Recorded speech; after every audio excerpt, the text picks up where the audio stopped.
Play at Novibet.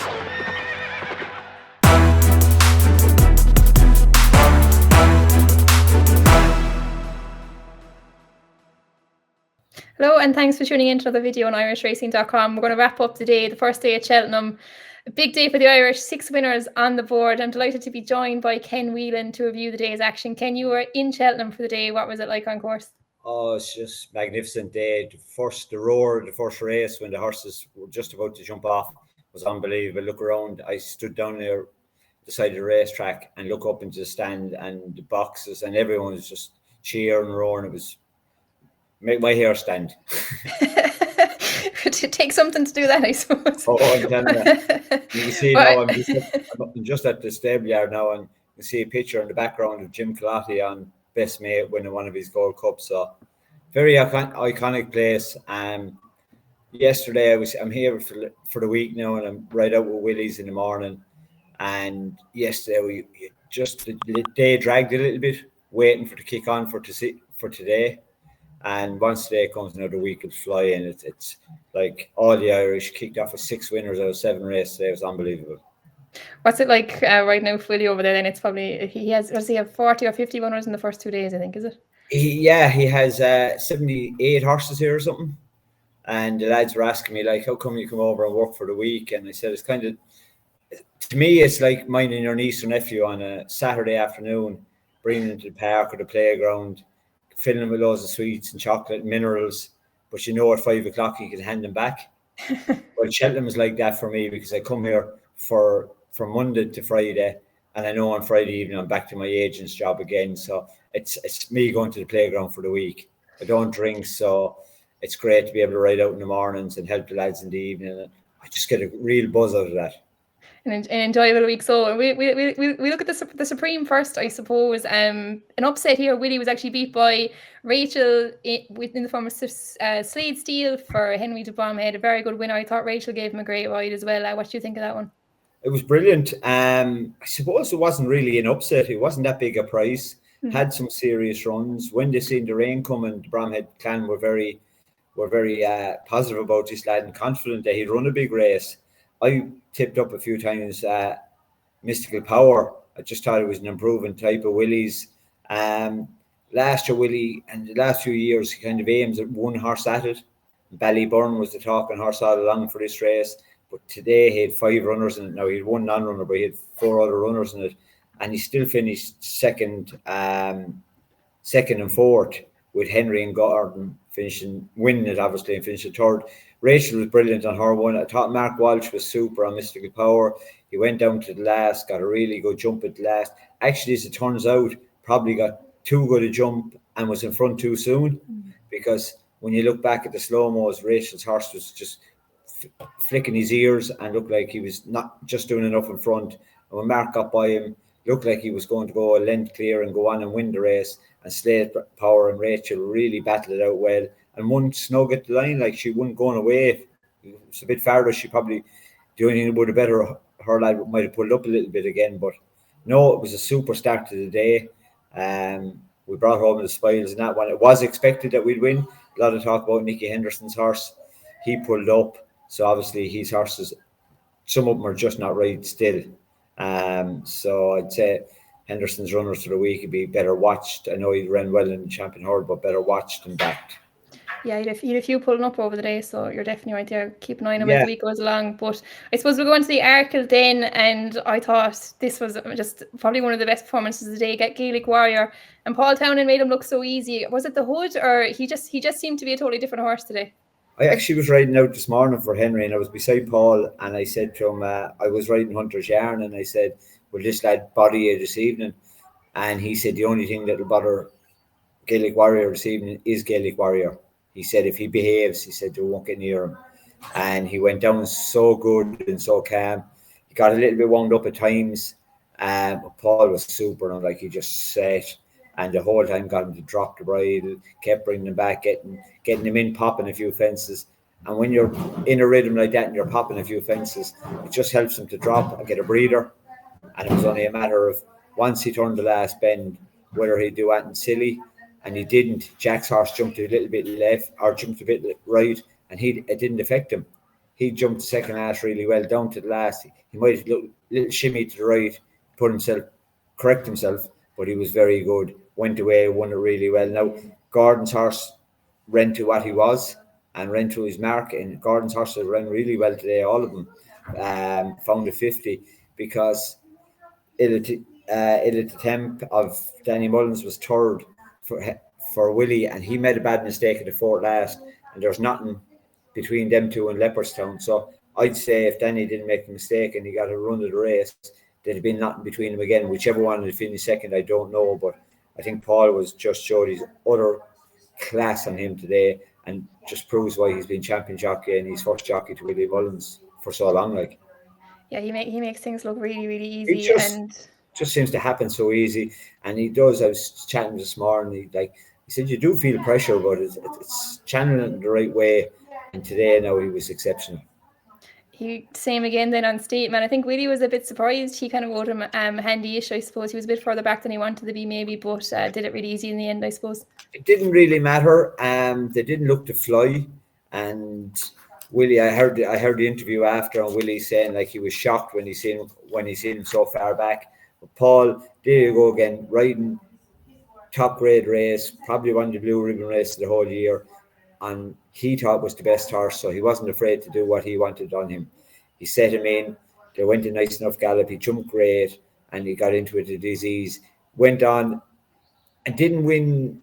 It looked like he was going to go and win 6 or 7 lengths jumping the last, but in fairness to Gordon's horse, he put his head down. Irish Point, he was in 2 races. They were always adamant that the 2 mile, if the ground got a bit soft, would suit him. And I think he's writing a credit to himself and a credit to Gordon and the owners. And Jack was brilliant on him as well. But you have to say that when Willie is saying after the race, he's a bit shocked with or not shocked, but surprised with what Paul done. But that's why he's first jockey. And he said it himself. He said, I leave it to Paul if he does what he thinks is right. Now, sure, if it went wrong, he might have got a little bit of an ear belt, which happens. And they tell you from time to time, Willie won't half tell you if you're wrong. But no, on the day, he was brilliant. The horse was brilliant. Willie was brilliant. And Paul was brilliant. And credit to the second and even the third horse of Nicky Henderson's that finished down the bottom, Lusa, finished third, galloped all the way to the line. So, yeah, it's just kept the ball rolling, as we say, for Willie in those blue ribbon races. And on again to the next one, then the Mayor's Hurdle, Lassie Mout, kind of talking about the most impressive performances of the day. Like there's probably a few you could put in, but she's probably up there, isn't she?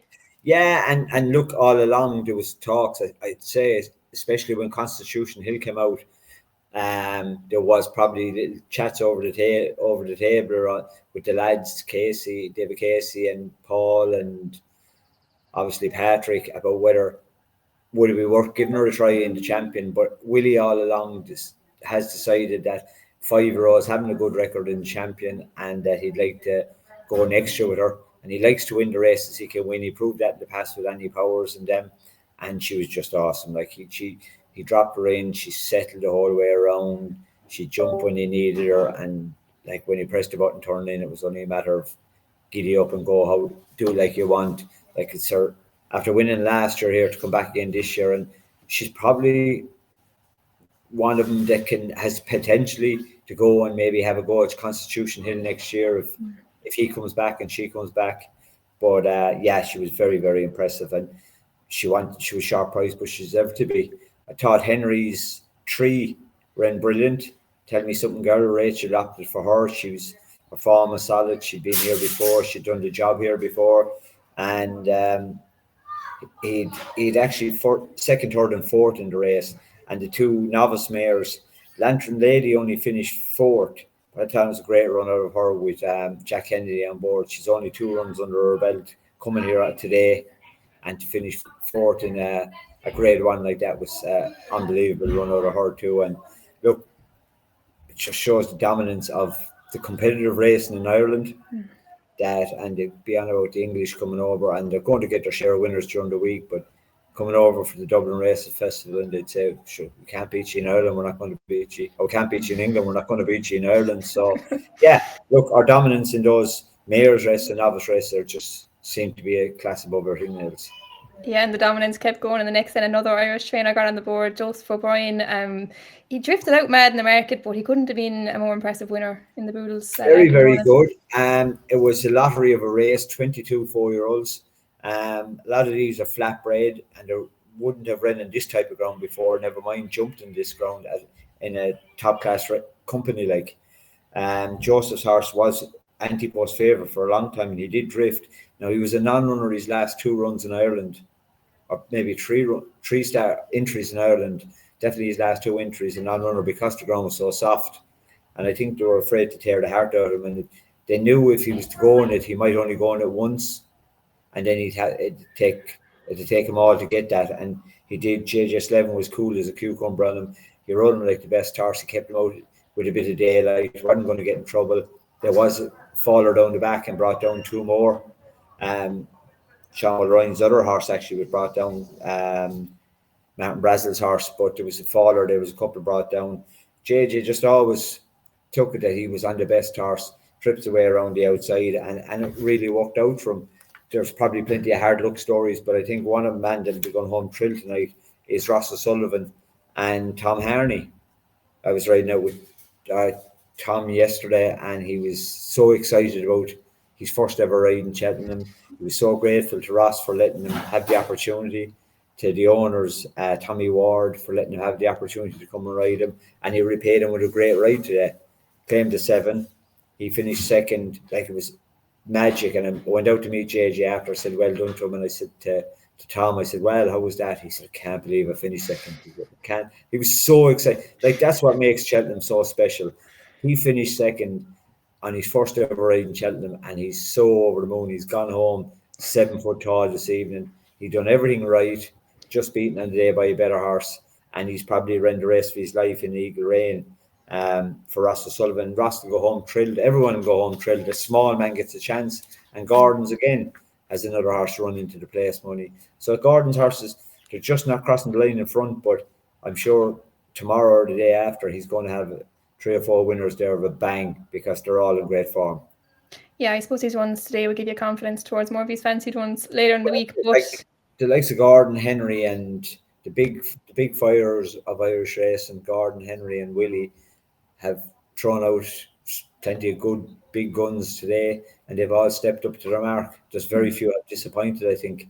It shows you just strength and depth, but the receptions coming in for every Irish winner, they just got better and better. Like Rachel gets it because she's the queen of Cheltenham. She gets it, Lady B as I call her. She gets it the whole time. Like, she's such a people person, and she's just a public's favourite. And then Paul got it for Stateman because it would have been a lot of multiples and a lot of bets. Lassie Mount got the same because she just started the Irish on a good note, anti-post bets and doubles and whatever other bets. And Gaelic Warrior, every one of them got a great reception coming in, and even down to Joseph's, he got a massive reception because there would have been plenty of anti-post money on him. He might have drifted on the day, but that's only because there's probably money for other horses. Like, to me, the best whole bet of the day, and I've done a couple of boxes and things early on this morning now, and I said, whatever happens, lads, save some money for Corbett's Cross. I said, this is a certainty. And they were like, because Emmett is a genius. He's the next prodigy to Willie. He's brilliant. JP owned Derek O'Connor, speaks for himself. And he should have won here last year, but he ducked out. He was unlucky the last day. He got bumped and fell. And he was coming here with all the earmarks. And he still was 15-8. If you were a punter, like. So that's the money that's floating around Cheltenham. It's given everyone a great opportunity to get a few quid on if you want. It was some training performance as well, because he hadn't the easiest kind of prep for it, I suppose. He fell there and when he got brought down a bit, I suppose, in Fairyhouse. And Emma got him there, and geez, he couldn't have been more impressive. Like, well, you're talking about Emma Mullins now. It's like you're up in the breaths with Willie and Gordon and Henry and Gavin Cromwell. Like, you're in that category of when you mention Emma Mullins. He has the horse that won the Grand National as the novice, and he brought him back, and he won a maiden hurdle. Like, he had won a maiden hurdle, and he won in his third only start here in the Stairs qualifier only in January. Like, he's just unbelievable.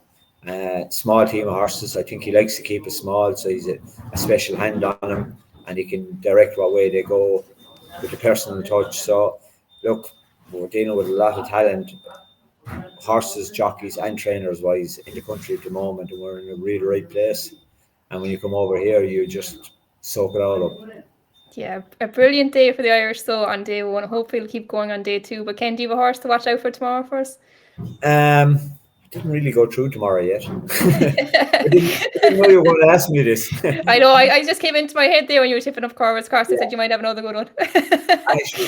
You know, when you go through them, I guarantee you, I have to go through them later on now. I go out to the yard and I'll help Willies now. They'll walk them all out. Love doing that in the evening.